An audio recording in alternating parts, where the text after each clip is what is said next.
Hey everyone, I hope you all are safe and doing good. So, in the series of learning C++ programming language, we are discussing 2D arrays. In the previous video, we have seen what is 2D array, how to declare 2D array, how to initialize this, right?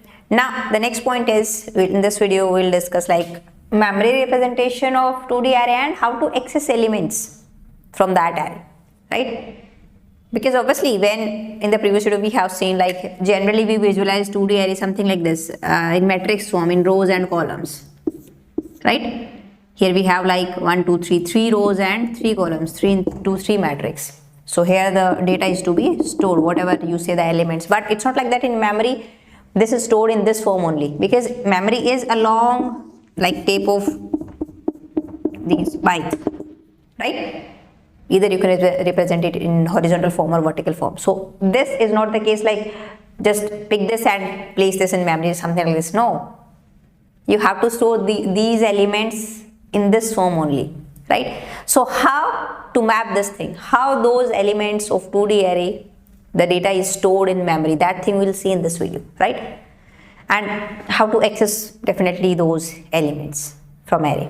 Now let's get back to this video. So see, there are two techniques to store the elements of 2D array in memory. One is row measure and second is column measures. Both things we'll discuss in this video. Now how to initialize at compile time a 2D. Let's take a 2D array like this, right? Number of rows, number of columns. Right? This thing we have seen in previous video, right? Now how to initialize it at compile time? Directly, there are three ways that those also we have seen in the previous video. One way is like I can write something like this. If I write something like this, like so this is one way. Like here we have 2 rows, 3 columns. So this value I have given 1 row, second row, and for 3 columns I have given value. So if you visualize this thing, then we will visualize this something like this. We are having 2 rows and 3 columns. So how we are going to store? In first row we are having 1, 10. So there is no third element we have given, so by default it would be 0. Minus 1, 20 and 1. Row and columns. So 0 and 1. Index would be started from 0. We know 0, 1, 2. This is 0th row, first row. 0th column, first column, second column. Something like this. Right? Row and column. So we'll see first the row measure representation, memory representation. Right. Now in row measure representation, because we know memory is like, it's like a long tape of bytes. Right. So in row measure, row wise the data is to be stored. Means first row, second row, third row, fourth row, something like this. Means all the elements or all the columns of first row would be stored, then second row, then third row. Right. So first 0th row would be stored. I mean the first row index is 0.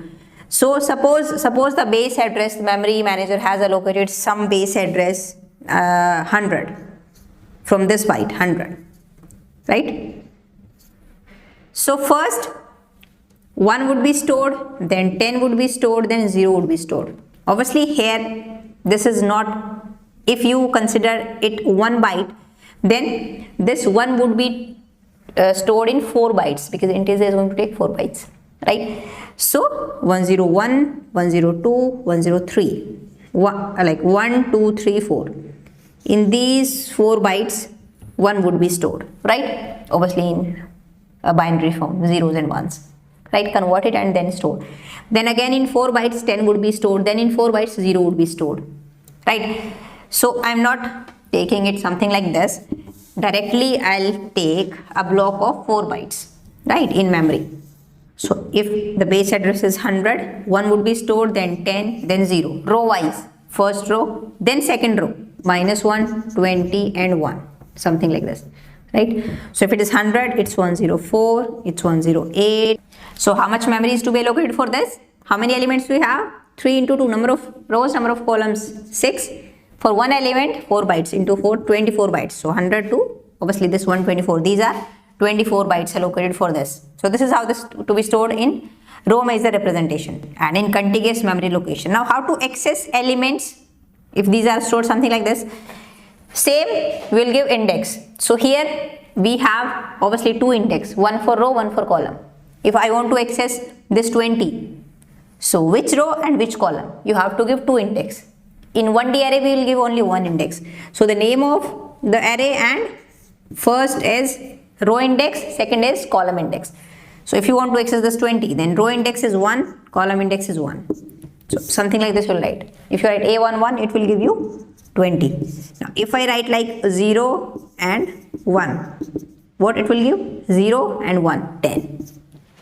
So you have to give two index, row index and column index, right? Okay.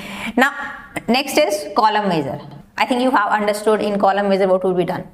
Column wise the data is to be stored. Means first column, all the element of first column, then second column, third column, and so on in contiguous memory locations, right?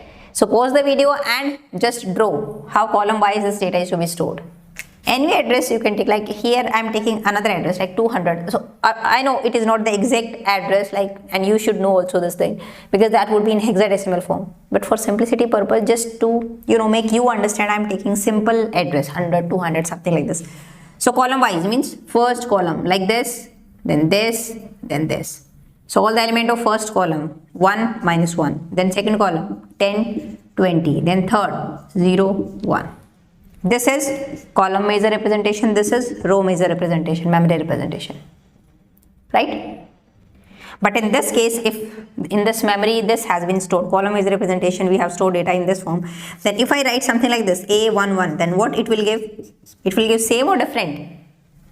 It will give different, because see, A11 here is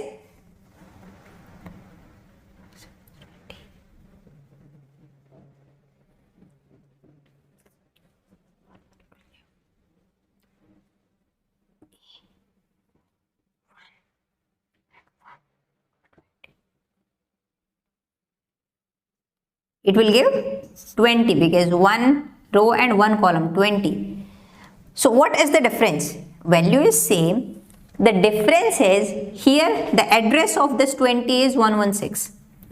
But here the address of 20 is, if you take the same thing 100. Suppose let's take not 200, let's take 100.